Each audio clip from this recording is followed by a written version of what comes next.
Assalamu Alaikum wa Rahmatullahi, Barakatuh. Today, insha'Allah, we are continuing together lesson 6 about the elevated letters. We are in part 3 and let us start. Bismillah ar-Rahman ar-Rahim wa bis-salah ala Rasulillah sallallahu alayhi wa sallam. Let's have a quick look. These are the elevated letters at all times.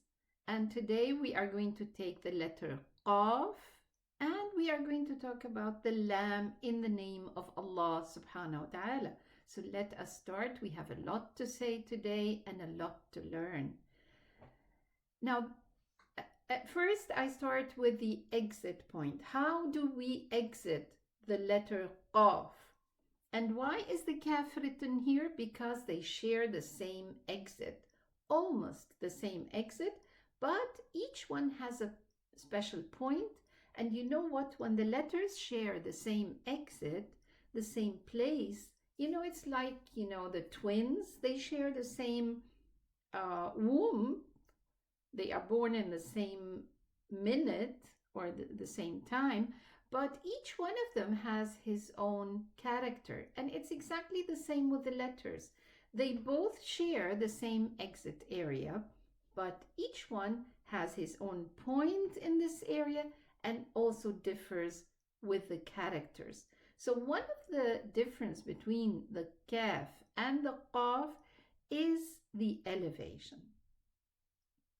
Where is the qaf pronounced from? It's pronounced from the furthermost part of the tongue, inside the last part in the tongue, where we can see this part.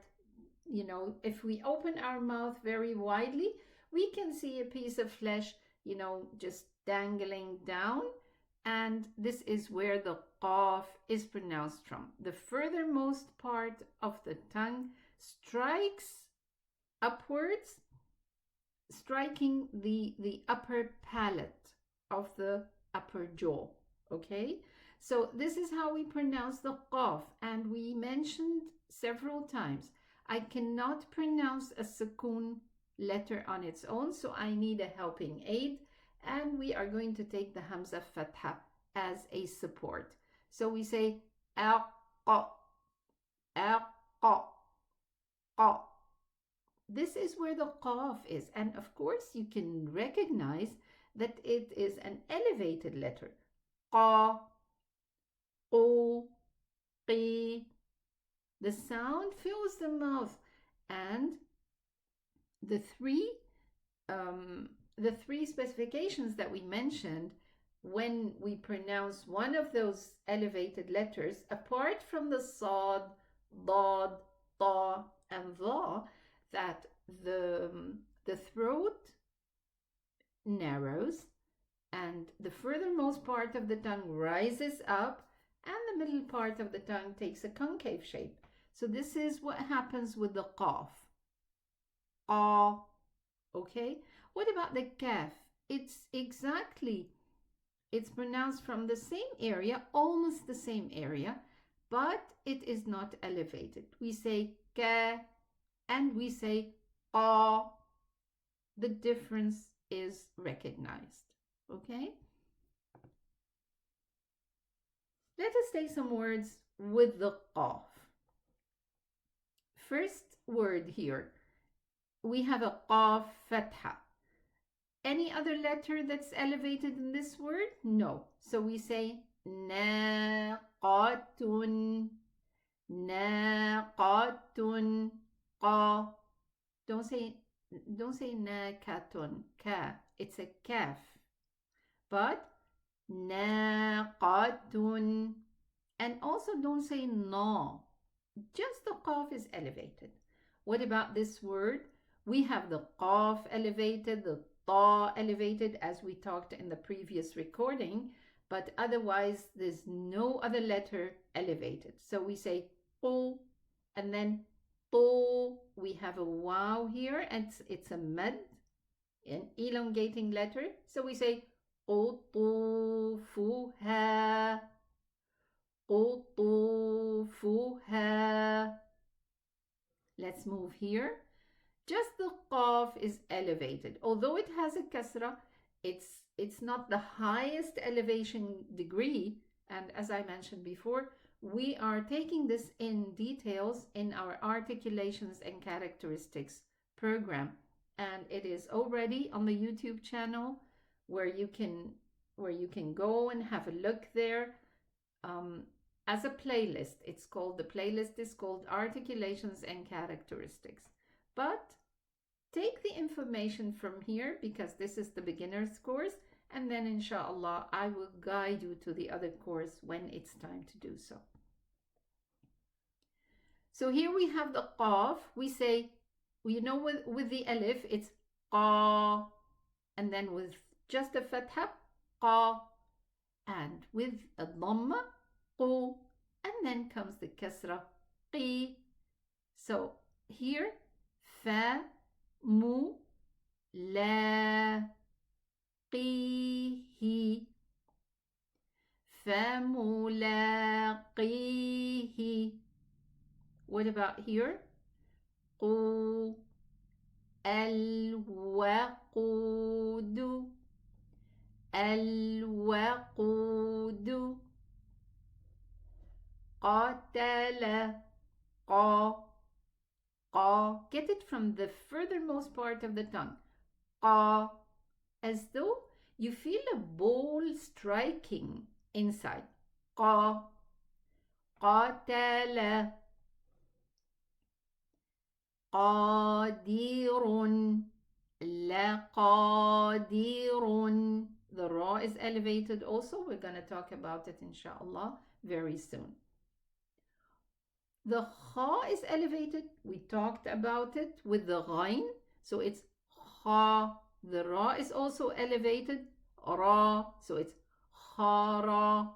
And then the qaf is also elevated. Qa, khara, qaha. But the ha is not. So don't say khara, qaha. Ha is wrong. Okay, it's ha. And then the last word here, faqadara, faqadara. We go down for the fa, up for the qaf, down for the dal, and up for the ra, elevated ra.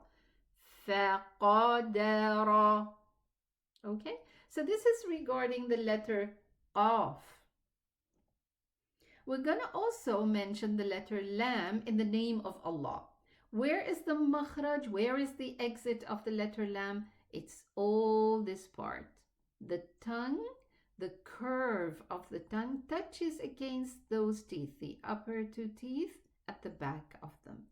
So when we want to pronounce a lam sukoon, we say al, a hamza fatha lam sukoon, al, stretch the curve of the tongue at the back of all these teeth in the upper jaw.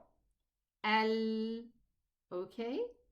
So this is how we pronounce, not just the tip. Don't say al, no, it's al. Stretch the tongue. You know, the tongue is a muscle that contracts and also it stretches. So just stretch the tongue all the way there. Al. Okay. Now there we have the name of Allah subhanahu wa ta'ala. So how are we going to elevate the lam or not elevate the lam? What is the letter that comes before the name of Allah? In this case, we have a mim fatha. So if we have a letter that comes before the name of Allah that has a fatha or a dhamma, then the lam in the name of Allah is going to be elevated. And listen how it's pronounced.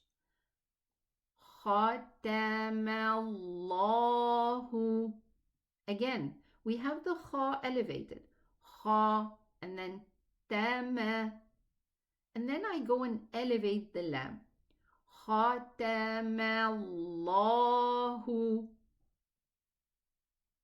Let's have a look here. We have the name of Allah here, and we have this word, but the last letter that comes before the name of Allah has a dhamma. So the lam is going to be elevated. فَزَادَهُمُ humullahu.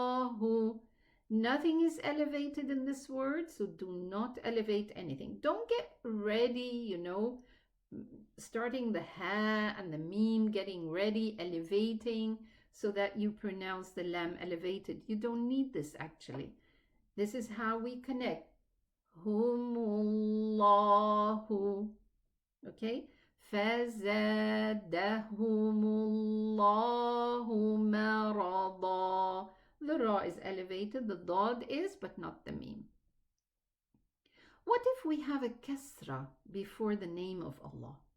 If we have a kasra, the lam is not going to be elevated. We are going to say Bismillahi. Can you notice the difference between lahi and lahu?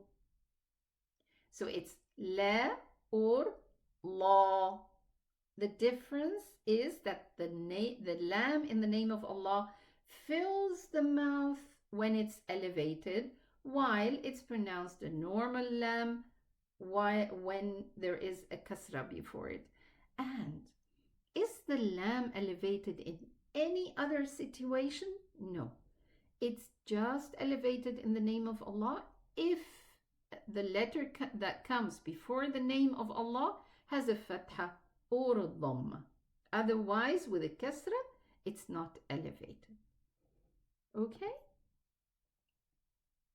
Let's have some examples here. The letter that comes before it has a fatha. But is the waw an elevated letter? No. So we say wa. Just pronounce it on its own. Wa. But I'm going to elevate the lam. Wallahu. Wa. Don't say wallah. Very common mistake. Be careful. Not wa. It's wa. Wallahu muhitun. Okay. What about here? We have a fatha preceding the name of Allah. So the lam is going to be pronounced elevated. Kalam Allahi. What about here? We have the name of Allah here with a fatha before. This word has two elevated letters, the ghain and the dad. So we say bighadabin minallahi. Minallahi. Okay? Let's have some examples if it's preceded with a kasra. Here, the name of Allah is preceded with a ba kasra. It's true, it's connected, but this is how it's written. It's just one letter and it has a kasra. This is an extra letter that is connecting to the name of Allah, but it's considered a letter before the name of Allah. So we say billahi. We don't say billah. It's billahi. Make sure the lam in the name of Allah has no ghunna. It's just a lam shadda. Billah. Billah. And just give it a little bit longer time to be pronounced. Billahi. What about here? We have a kasra under the fa. We have a ya sukoon. But because we are connecting, this ya is going to be omitted. We are not pronouncing this ya. And we are going to connect from the fa kasra to the lam. This we are going to learn also in the tajweed rules when we are reading, insha'Allah, the surahs in the Quran. So here we are going to connect from the fa kasra to the lam. We're going to say fillahi because it's preceded with a kasra. So we don't say fillahi. It's just fillahi. What about here? We have a noon kasra before the name of Allah, so we're going to say bi'idhnillahi. And the last example, also there is a kasra here, the lam kasra. So fi sabilillahi.